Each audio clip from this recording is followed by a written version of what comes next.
A Hermit in the Himalayas by Brunton, Chapter 18.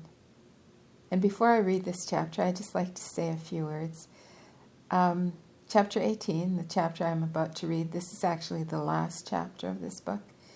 And this was the first book that I've ever read by Brunton, and I'm just amazed at his writing style, his poetry. His prose is almost like poetry. And so if you've enjoyed it, I'd like to ask you to subscribe. That would mean a lot to me because, of course, I'm trying to monetize my station, my channel. And, I need about 100 more subscribers. So please subscribe. And if you have any thoughts on another book that you'd like to hear me read, let me know. Right now, I'm reading another book on Tibet, on the exploration of Tibet by Alexandra David Neal, which I'm also enjoying very much. So here we go, Chapter 18. So often during these last 20 years, I've sat down to imbibe the good cheer which tea drinking invariably affords me. So comforting has this habit been to me now that I have carried it into the comfortless Himalayas, that my mind muses in its long leisure upon the philosophy which lies behind it. No sound is so musical to me as the song of the bubbling kettle, whose contents are destined to be transferred to the round, capacious pot, which rests companionably upon the white tablecloth so often wherever I wander. I watch with a recurrent reaction of pleasant anticipation the hot vapor flutter out of the elegantly curved spout. It seems strange that the Western world was bereft of one of the minor pleasures and major necessities of civilized existence for so many centuries.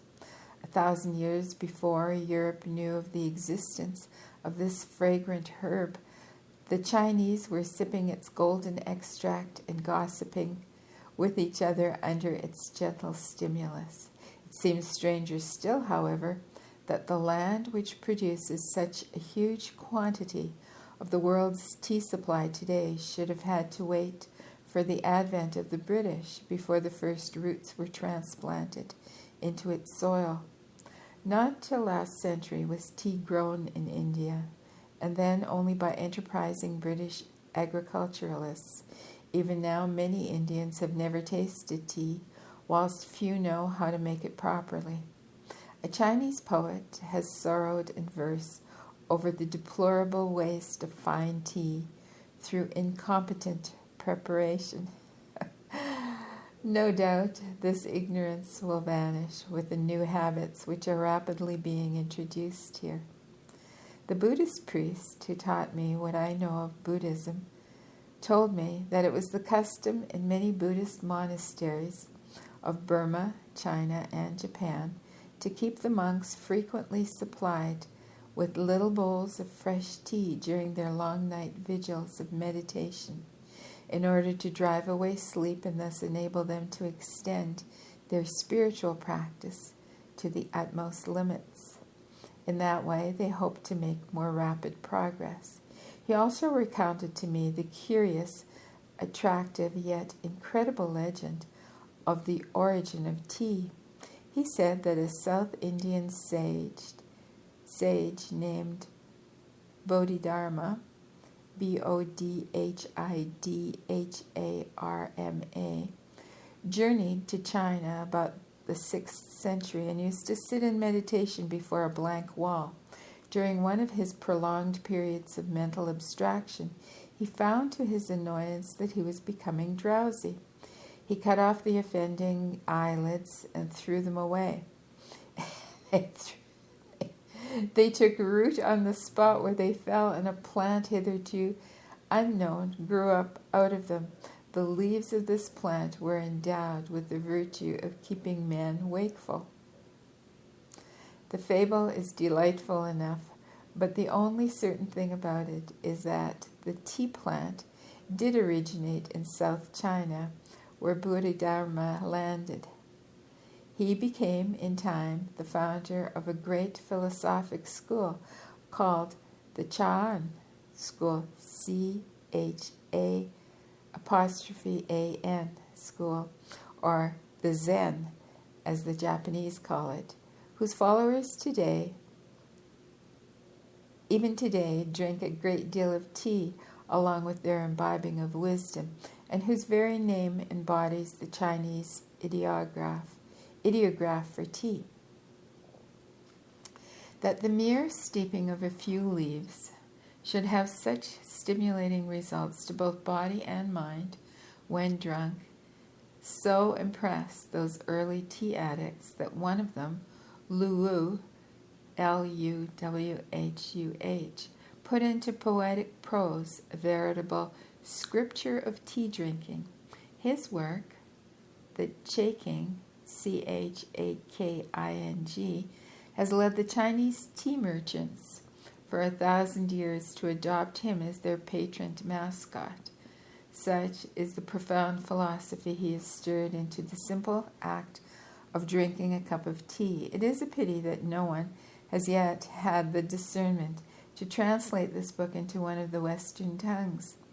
For Luwhuh has said the last word about tea, from a botanical study of the plant itself to the ideal color for a porcelain teacup, from the assertion that mountain springs provide the finest water for tea making to rebukes for the inartistic vulgarity of common methods of tea drinking.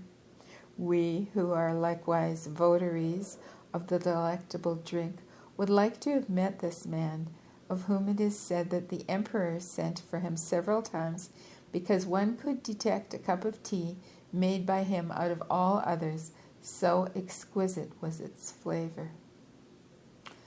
Another thing that I like to remember is that the Chinese claim to the origin of the custom of offering tea to a guest or visitor. It is said to have begun with Kuan Yin, Kwanyin,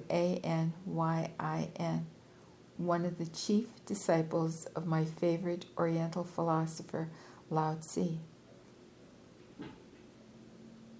When the latter resigned his royal service and reached the gate of the Han Pass, H-A-N Pass, on his westward journey, after which he disappeared, Kuan Yin presented him with a cup of tea, an act of symbolical value, for thereafter it was introduced into social life throughout the empire. I like to think that the last act of my wise, bearded sage was to sip the golden liquid before disappearing from civilization into that simpler life close to nature which he sought. He was a great soul, and nothing but a great drink was fit for him. In the 15th century, the Japs even founded an aesthetic cult in its honor, with the most elaborate rituals and ceremonials. In fact, the cultivation and preparation of the tea plant was practically a monopoly of the priests for a long time. The amber-colored infusion was regarded as a superior and aristocratic beverage and was therefore drunk only by the best classes at first. It was the Dutch trading ships which brought the first tea chests across the eastern seas into European waters. Once sampled, it did not take long before a regular craze developed and the new drink was firmly established among the Occidentals. The Japs prescribed the most minute instructions for these ceremonies, so important did they deem them. There was a particular way of opening the lid of the kettle, a particular manner of stirring the tea in the pot with a bamboo brush, a particular style of handling the little cup to the expectant guest, a particular importance in drinking up its contents in 3.5 sips, and so on. What fates have hung symbolically upon this delicate bush? The American colonists threw off British rule when they threw the overtaxed tea chests into Boston Harbor, while Marco Polo tells us of a Chinese finance minister who was overthrown for taxing tea too highly.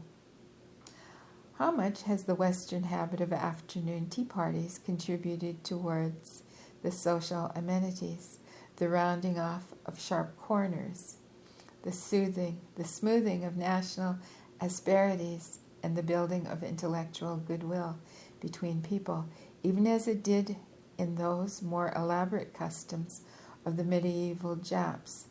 How many have come to know each other and laid the basis for a lifelong friendship in nothing more than a tiny teacup? How great are the issues and decisions which have come to final culmination between men and women amid the clatter of cups and saucers. Every man has his own tastes, his own inborn preferences. He will necessarily carry them into the realm of tea drinking. My own strong predilection was formerly for an aroma and inspiring flavor of Darjeeling tea. The plantations which throng the hills around that Indian hot weather station which faces Kanchenjunga, second highest mountain in the Himalayan world, produce a plant which in its turn produces a decoction that seems unrivaled, but others I know will disagree. No doubt a part of its enchantment for me comes from the pictures of Himalaya which float up out of the cup before my mind's eye. 'Tis all a matter of taste, and indeed, when so many other fine teas are on offer to the world, he would be an unscrupulous man who denounced them merely in order to vaunt his own likings. Nevertheless, for many years, I have been a convert to drinking the mildest of Chinese teas because of their smaller poisonous content. Many writers I know have found their delight in tea, and in this they are but emulating the earlier illustrious examples of Dr. Johnson, who confessed himself to be a hardened and shameless tea drinker, of Charles Lamb, whose words, to my regret, I cannot recall, and of Addison, who found phrases for his essays over a dish of tea. I always gain an intellectual stimulation from a cup or two of good tea, such as I can gain in no other material way. It seems that the atoms of the brain become revivified and their active functioning greatly enhanced under the stimulating effect of tea. Anyway, I would not dream of tackling a serious job of intellectual work without a preliminary drink of this brain tonic. Were I mathematically minded, I might calculate how many pints of tea have gone into the making of each 100 pages of my writings. My own quiet, undistracted existence in the Himalayas enables me to extract the utmost that can be had from tea drinking. I return from my meditations in the late twilight to sit idly and feel the comforting, cozy warmth which the submerged leaves impart to me. And while night's creeping shadows move over my mountain nest, I stir the dissolving grains of brown sugar until they melt rapidly into their nirvana of liquid nectar, and then sip each mouthful with full appreciation of its worth. For time does not press upon me. Work does not harry me, and people do not jostle in upon me here. It is in such leisurely manner that one can and should receive all that tea has to offer mankind. Let the world have its heavier drinks. For me, there shall always be but one worthy to touch my palate and to inspire my mind. 'Tis a harmless pleasure, this of tea drinking. What more refreshing in the morning than a cupful? What more useful to the writing man who likes to work at his pages during the calm hours of the night? How else may he repel sleep so effectively? However, at a certain stage of the spiritual aspirant's self-disciplinary career, he may not take any stimulant without obstructing the way to the inner silence he seeks in meditation. During this special period, even tea will have adverse effects, and he must guard himself against them by drinking it not often and not strongly. I think the people who know only one way of preparing tea might usefully experiment with other ways so that they might have the delight of variety in their daily drink. For instance, they might try, instead of after-dinner coffee, a glass of tea in Russian style, made weak, filled with hot water, well sweetened, and with a slice or two of lemon. And as an after-lunch drink, tea in the Persian manner affords an equally pleasant change. This is brewed in the Russian style, except that the liquid is scented with mint instead of being made acid with lemon. Still another pleasant variety is the Egyptian way of placing perfumed rose petals in the glass of sugared, weak, milkless tea. Tea with milk should be reserved for the afternoon tea function proper, I think, and for breakfast, but here again, each to his taste, as the French proverb runs. These are my preferences, however, and now I must sit down to another cup of the nectar of the gods, as some Oriental person called it, coupled with a slice of toast, and let its delicious warmth flow through my body, lighten my brain, and cheer my heart, the while a fragrant aroma ascends from the crinkled leaves. Early one morning, there comes the ominous, threatening sound of a deep, distant rumble, which approaches and develops into angry roars of thunder. The noise is the herald of the monsoon deluge and the presage of India's greatest climactic change. A cold blast begins to blow through my open window. The arrival of the expected seasonal guest is quite sudden. 5 minutes ago, I glance up from the table at which I'm sitting to view the brilliant sunny scene outside. The green lawn is dappled with light and shade, and the chaotic mass of mountains looks pleasant and peaceful. The dark blue forest-covered ridges smile in the warm rays, and the white-robed summits make a picture of primitive beauty. Gratified, I bend my head again to the page which I am reading. Now I hear the threatening invasion, and glance up again. The sun has gone. The heavens murmur in prediction. I am astonished to see a vast legion of white, fluffy mists appear as from nowhere and come scurrying along the valleys toward the house. Above them in the sky, a gloomy mass of cumulus, heavy thunderclouds hang over the peaks and begin to hide the highest ones under their black canopy. The dark, opaque mists move between the ranges like a squadron of airplanes.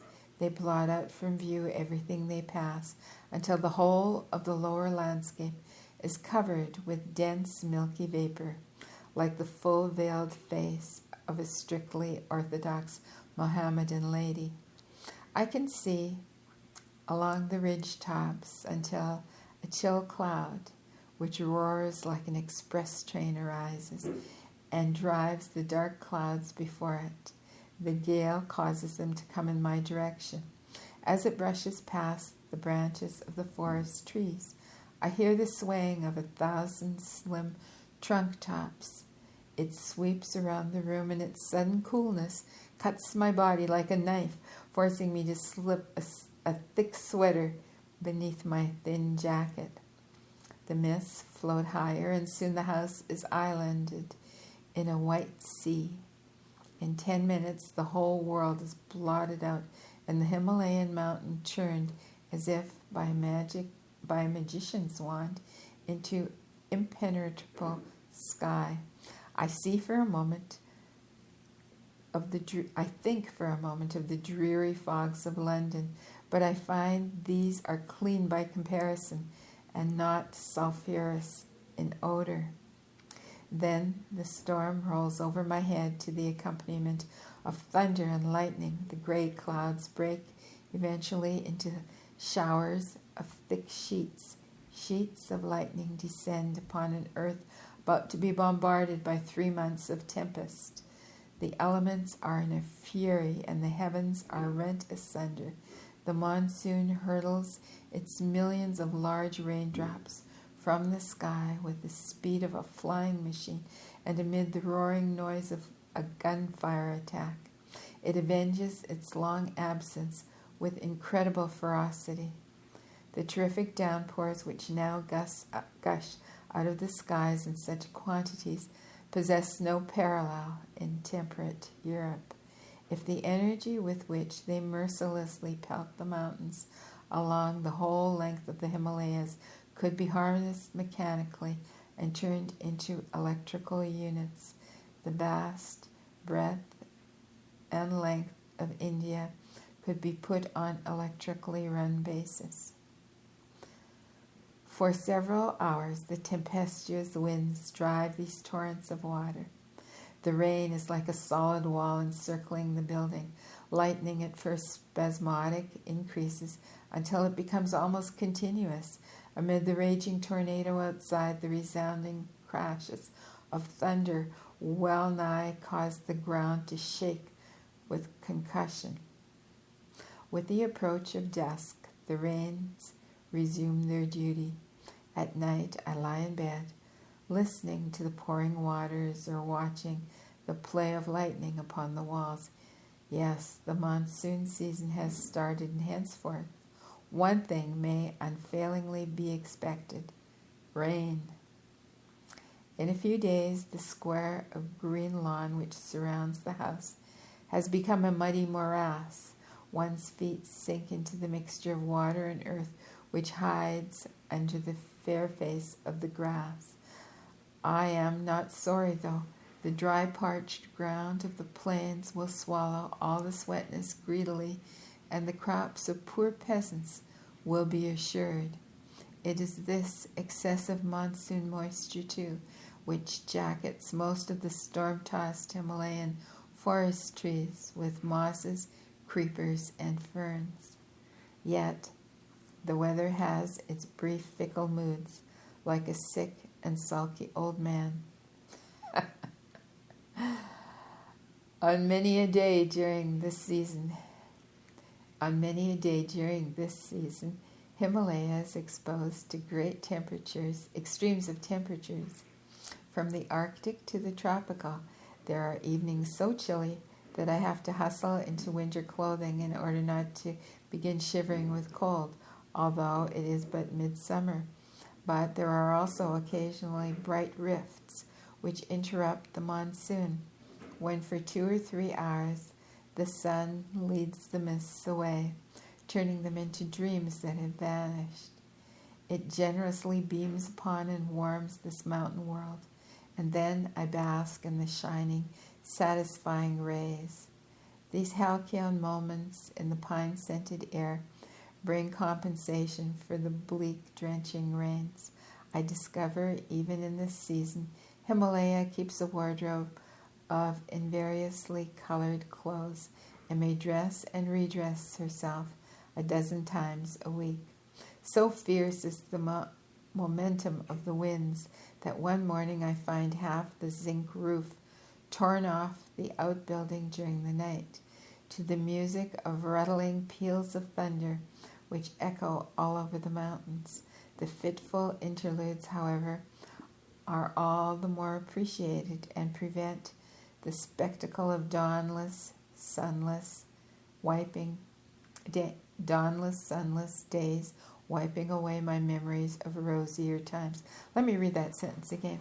The fitful interludes, however, are all the more anticipated and prevent the spectacle of dawnless, sunless days wiping away my memories of rosier times. At this time of year, the monsoon is infinitely preferable to the heats, when the mounting thermostat saps the energy out of the white bodies and drives their nerves to distracted listlessness.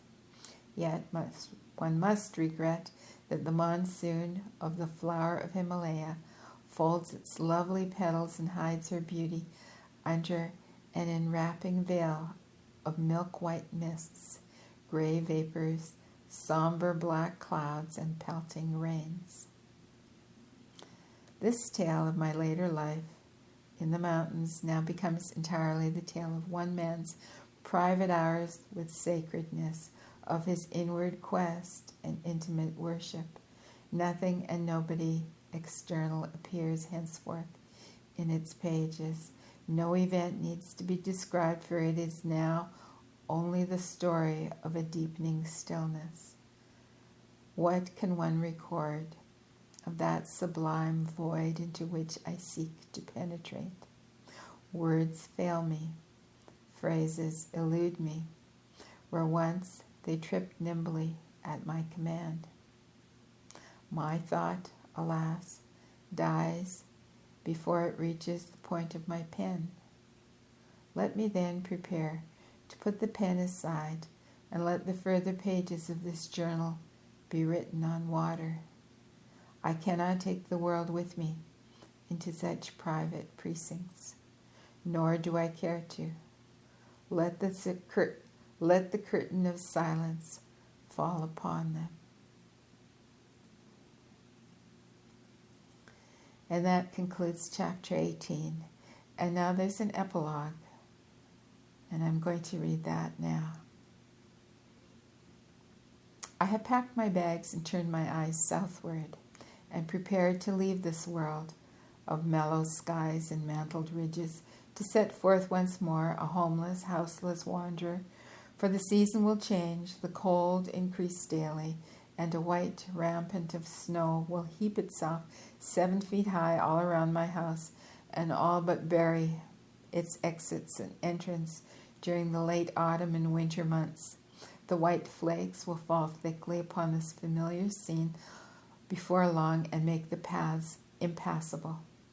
This little kingdom will hibernate in isolated grandeur, and the Himalayan heights will once more be cut off from human access until the recurrence of spring. Yet one does not willingly leave this invigorating atmosphere for the glaring light and the stifling heat of the southern plains, even to see the first white faces for a long time.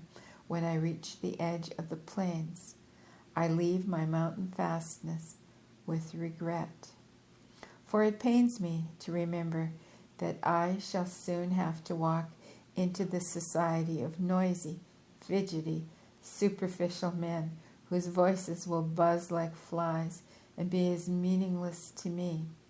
How shall I endure the constant cackle of the towns, the endless, unnecessary talk? The silence of these mountains seems to have entered my bones. Some effort will be required to break it once more. Alas, it must be done. The over-self's eloquent silence must yield to the intellect's babble. But I shall always be able to turn toward the memory of my Himalayan sojourn, which is ineffaceable, and to its divine fruit, which is ineffable. No journey is so profitable as when it is undertaken to find the place or the man who can yield us truth.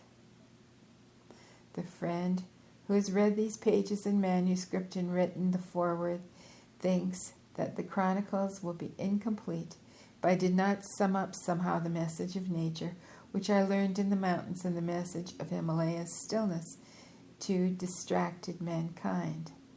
His criticism is just one, so I add a few lines in the hope that the power of the words may convey some hints of the wordless power which has and is for me the supreme atmosphere of the Himalayas. Destiny, I know, sent me across the ocean to my researches. They sent me into the solitude of the Himalayas, and the Himalayas now send me back to the turmoil of the larger world I have forsaken. The circle is now complete. These 3 turning points make the perfect triangle.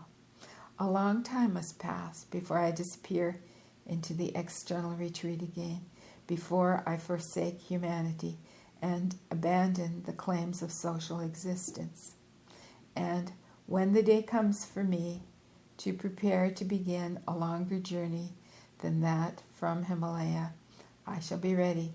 I know that the stillness here found will pass with me into the world of death and befriend me in a region where riches must fail. Put into a small packet, the ultimate message of Himalaya is silence. That silence which carries the breath of God in its hush. In that silence, man may find its proof of the existence of God, of the reality of a universal power behind nature, which is ever present and ever working.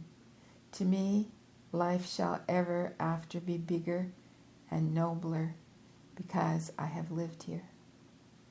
I think the final news which I shall bring away from these peaks is also extremely ancient, that of God's reality. The higher power is no mere article of belief to me, but a verity, authentic, undeniable, and supreme, even though it be so hidden. I think, too, that I have learned the highest wisdom is to find and then surrender to this power. But to discover it, we need to go into the silence every day for a little while, retiring from the outer world to enter the inner world wherein it abides. God will not lower his mode of speech in order that unfamiliar mortals may comprehend. We must learn his language or go without his message. His language is nothing else than this stillness, and he is no more distant from us than our own selves. The corollary of this is that man need never mourn his possible extinction. The hope of immortality is the herald of its realization. In his profoundest moments, he may feel and experience its truth. Although this thought has been uttered and echoed even by unpercipient persons to the point of platitudinous boredom, it happens to be true. Man's body will pass as certainly as those pale mists which glitter on the somber peaks before me, but he shall keep the integrity of his own self, for it is divine. I know this not because some Bible or clergyman has told me this, but because I have entered the silence. When I sat in my mountain sanctuary, I felt myself being lifted at times out of my body and floating, floating gently upward into the air. I could see all the landscape around, all the familiar sights and scenes of forest, ridge, ravine, and snowy summit. I was not asleep, and I was not dreaming. Yet once, when a servant called to me, I was unable to move hand or limb, although I heard him. I was incapable of speaking or moving, yet I could quite clearly observe my surroundings in a totally detached manner. My body was as dead, yet I was still alive. This convinced me that I shall survive more than 1,000 arguments, for it showed me how it is possible for the mind, the inner man, to move in and out of the flesh at birth, sleep, and death. The divine power has not deserted its creation, the universe. It is ever silently working. Let us remember and re-remember that in these dark hours of world turmoil, whatever happens today, I am convinced that the onward history of man shall embody his highest hopes, merely because of this secret working of God. I have this faith, and everyone else may have it too, who will go into the silence and listen to its soundless voice. Let us then hold to hope when other things prove not worth holding to. The gods shall and must conquer. Himalaya taught me so. I would like, as a last line, to rewrite the psalmist's sentence and word it thus: Be still and know the I am God.